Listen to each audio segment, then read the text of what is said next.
Hello friends, welcome to civil basics. நாம் இன்னைக்கு இந்த வீடியோவில் 10க்கு 10 அளவுள்ள ரூமுக்கு வந்து பிளாஸ்டரிங், அதாவது பூச்சி பூசுறதற்கு எவ்வளவு மெட்டீரியல் தேவைப்படும், ஸோ அதுவாக வந்து காஸ்ட் வந்து எவ்வளவு செலவாகும் அப்படின்னு வந்து டீட்டெயிலாக பார்க்கலாம். வாங்க வீடியோக்குள்ள போகலாம்.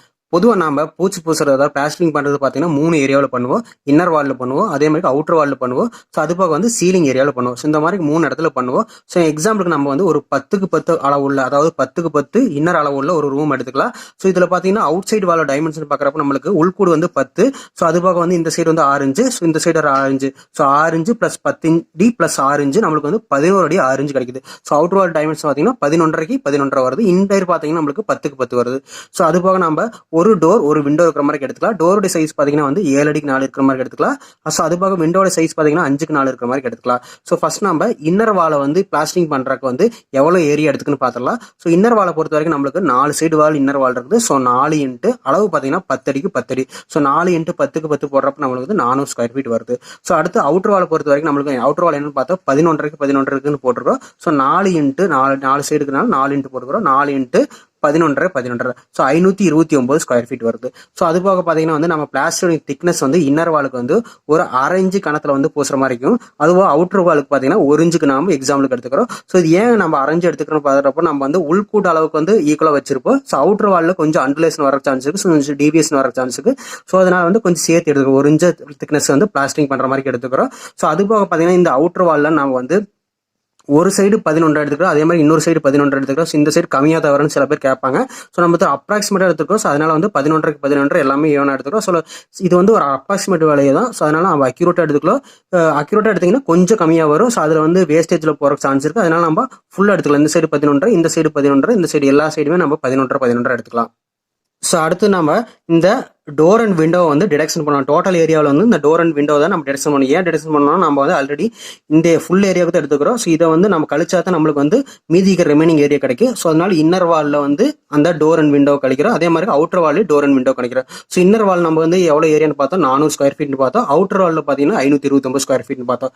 ஸோ டோரை பொறுத்த வரைக்கும் நம்ம 7க்கு 4 பார்த்துக்கிறோம். ஸோ விண்டோ பார்த்தீங்கன்னா 5க்கு 4. ஸோ 7 இன்ட்டு 4 போடுறப்ப நமக்கு 28 ஸ்கொயர் ஃபீட் வருது. ஸோ அதே மாதிரி விண்டோட சைஸ் 5 இன்ட்டு 4 போடுறப்ப 20 ஸ்கொயர் ஃபீட் வருது. ரெண்டை கூட்டுறப்ப நம்மளுக்கு பார்த்தீங்கன்னா 48 ஸ்கொயர் ஃபீட் வருது. ஸோ இதான் வந்து டோர் அண்ட் விண்டோட டோட்டல் ஏரியா. ஸோ அதனால இன்னர் வாலில் 400 மைனஸ் 48 ஸ்கொயர் ஃபீட் போடுறப்போ நம்மளுக்கு 352 ஸ்கொயர் ஃபீட் வருது. ஸோ அடுத்து அவுட்டர் வாலில் வந்து 529 அவுட்டர் வால் வந்தது. ஸோ அதனால இதில் டோர் அண்ட் விண்டோ, அதாவது இந்த 28 + 20 வந்து நம்ம வந்து கழிக்கிறோம். அதாவது 48 கழிக்கிறப்ப நம்மளுக்கு 481 ஸ்கொயர் ஃபீட் வருது. ஸோ இதுதான் வந்து நம்ம பிளாஸ்டரிங் பண்ணக்கூடிய இன்னர் ஏரியா, அதே மாதிரி அவுட்டர் ஏரியா. ஸோ அடுத்து பார்த்தா நம்மளுக்கு இப்போ நம்ம ரெண்டுமே பார்த்து நம்மளுக்கு ஸ்கொயர் ஃபீட்டில் தான் இருக்குது. ஸோ இதை வந்து சிஎஃப்டிக்கு மாற்றணும், நம்ம அதாவது கன அடியில் மாற்றணும். ஸோ அதுக்காக என்ன பண்ணுறோம், நம்ம இந்த வேல்யூ வந்து கன அடி கன்வெர்ட் பண்ணலாம். ஸோ ஃபர்ஸ்ட் நம்ம இன்னர் வால் எடுத்துக்கலாம். ஸோ இன்னர் வாலோடைய ஸ்கொயர் ஃபீட் எவ்வளோ பார்த்தீங்கன்னா 352 ஸ்கொயர் ஃபீட் இருந்தது. ஸோ பிளாஸ்டிக் திக்னஸ் பார்த்தீங்கன்னா நம்ம நார்மலாக எவ்வளோ சொன்னால் 0.5 இன்ச், அதாவது 1/2 இன்ச்சு திக்னஸ்க்கு வந்து நம்ம பிளாஸ்டிக் பண்ண போகிறோம் உள்கூடுக்கு. ஸோ அதனால 0.5 டிவைட் பை 12 ஏன் போடுறோம், நம்ம வந்து இதில் இன்ச்சில் இருக்குது, நம்ம வந்து சிஎஃப்டிங்கிறது அடியில் வருது. ஸோ அதனால் கன்வெர்ட் பண்ணுறக்காக டிவைட் பை 12 போடுறோம். நம்மளுக்கு வந்து 352 × 0.5 டிவைட் பை 12 போடுறப்ப 14.66 சிஎஃப்டி வருது. ஸோ அடுத்து பார்த்தீங்கன்னா அவுட்டர் வால் பார்த்தீங்கன்னா 481 ஸ்கொயர் ஃபீட்டுக்கு வந்து நம்ம வந்து அவுட்டர் வாலில் பிளாஸ்டிங் பண்ண போகிறோம். ஸோ 1 இன்ச்சு திக்னஸ்க்கு நம்ம பிளாஸ்டிங் பண்ண போகிறோம். ஸோ 1 டிவைட் பை 12, அதாவது சிஎஃப்டிக்கு மாத்திரக்கு 12ஆல் டிவைட் பண்ணுறோம். ஸோ 40.083 சிஎஃப்டி வருது. ஸோ இது இன்னர் வாலில் பிளாஸ்டிங் பண்ணக்கூடிய ஏரியா பார்த்தீங்கன்னா வந்து 14.66 சிஎஃப்டி. அதே மாதிரி அவுட்டர் வாலுக்கு பார்த்தீங்கன்னா 40.083 CFT. So inner wall outer wall ரெண்டு கண்டுபிடிச்சாச்சு. அடுத்து நம்ம நெக்ஸ்ட் கண்டுபிடிக்க வேண்டியது பார்த்தீங்கன்னா வந்து சீலிங், அதாவது அந்த ஸ்லாபுக்கு மேற்பரப்பில் வந்து பூசலுக்கு வந்து எவ்வளோ செலவாகும் அப்படின்னு பார்க்க போகிறோம். அதாவது எவ்வளோ வந்து மெட்டீரியல் எடுத்துக்கோ அதுக்கு எவ்வளோ செலவாகுன்னு பார்க்க போகிறோம். ஸோ ஃபர்ஸ்ட் பார்த்தீங்கன்னா சீலிங்கோட ஏரியா, அதாவது சீலிங் பார்த்தீங்கன்னா உள்கூடு ஃபுல்லாக ஒரு இருக்கு. ஸோ 10க்கு 10 அடி நீளம் 10 அடி அகலம். ஸோ 10 × 10 எவ்வளோ திக்னஸ் பார்த்தீங்கன்னா நம்ம இன்னருக்கு எவ்வளோ பூசுறோமோ அதே அளவு தான் பூசுவோம். ஸோ அதனால 0.5 இன்ச், அதாவது 1/2 இன்ச்சு திக்னஸ்க்கு பூசுவோம். ஸோ 0.5 டிவைட் பை 12 போடுறப்ப நம்மளுக்கு வந்து 4.167 சிஎஃப்டி வருது. ஸோ இன்னர் வாலுக்கு பார்த்தீங்கன்னா நம்மளுக்கு வந்து 14.6 வருது, அவுட்டர் வாலுக்கு வந்து 40 வருது, சீலிங் பார்த்தீங்கன்னா 4 வருது. ஸோ இன்னர் வால், அவுட்டர் வால், அதே மாதிரி சீலிங், இந்த 3 கூட்டுறப்ப நம்மளுக்கு வந்து 58.9 சிஎஃப்டி வருது. டோட்டலாக பார்த்தீங்கன்னா அப்ராக்சிமேட் நம்ம 59 சிஎஃப்டி எடுக்கலாம். ஸோ 59 சிஎஃப்டி தான் நம்ம வந்து பிளாஸ்டரிங் பண்ண போகிறோம். ஸோ அடுத்து பிளாஸ்டரிங் பண்ண போகிறதுக்கு என்ன பொருள்கள் வேணும் அப்படின்னு பார்த்தீங்கன்னா நார்மலாக வந்து சிமெண்ட், சாண்ட், அதாவது நம்ம கலவை மட்டும்தான் வேணும். என்ன ரேஷியோவில் எடுப்போம்னு பார்த்தீங்கன்னா நான் நார்மலாக வந்து 1க்கு 4 அல்லது 1க்கு 6 எடுப்பாங்க. மேக்ஸிமம் பீப்புள் பார்த்தீங்கன்னா 1க்கு 6 எடுப்பாங்க. நம்ம 1க்கு 6 எடுத்துக்கலாம். ஸோ சிமெண்ட் வந்து 1 பங்கும் 6 பங்கு வந்து சேண்ட் இருக்கிற மாதிரி நம்ம வந்து பூசுற மாதிரி இருக்கு. ஸோ சிமெண்டோடைய வேல்யூ எவ்வளோ கண்டுபிடிக்கணும். So cement equal to 1/7. 1ங்கிறது வந்து 1 பங்கு சிமெண்ட். ஸோ அதனால 1 போட்டுக்கிறோம். 6 டிவைடட் பை 7ங்கிறது பார்த்தீங்கன்னா 6 + 1, அதாவது 1 + 6 ஆட் பண்ணுறப்ப நம்மளுக்கு வந்து 7 கிடைக்குது. ஸோ 1 டிவைடட் பை இதை 2 ஆட் பண்ணி கிடைக்கிறது கீழே போட்டுக்கிறோம். ஸோ அடுத்து மொத்த சிஎஃப்டி பார்த்தீங்கன்னா 59 சிஎஃப்டி. ஸோ அடுத்து 1.33 பெருக்க போகிறோம். 1.33 பார்த்தீங்கன்னா நம்மளுக்கு சிமெண்ட் கூட வாட்டர் ஆட் பண்ணுறப்ப நம்மளுடைய வேல்யூ வந்து வால்யூம் வந்து சேஞ்ச் ஆகும். ஸோ அதை காம்பன்சேட் பண்ணுறதுக்காக ஒரு வால்யூமோட பெருக்குவோம். ஸோ இது என்ன சொல்லுவோம்னா ட்ரை வால்யூம் ஃபேக்டர் அப்படின்னு சொல்லுவோம். ஸோ அந்த வேல்யூ பார்த்தீங்கன்னா 1.33. அடுத்து 1440 பெருக்கிறோம். 1440ங்கிறது சிமெண்டோட unit weight. So 1440 kilogram per m³ வரும். ஸோ இது நம்ம சிமெண்ட் பேக் எப்பவுமே கிலோகிராமில் தான் வேணும். ஸோ அதனால என்ன பண்ணோம்னா நம்ம m³ இருக்கிறது வந்து கிலோகிராமுக்கு மாற்றணும். ஸோ அதனால 1 போய் 35.28 டிவைட் பண்ண போகிறோம். ஸோ இது எல்லாம் நம்மளுக்கு மல்டிபிள் பண்ணி டிவைட் பண்ணுறப்ப நம்மளுக்கு என்ன வேல்யூ வருது பார்த்தீங்கன்னா 457 கிலோகிராம் வருது.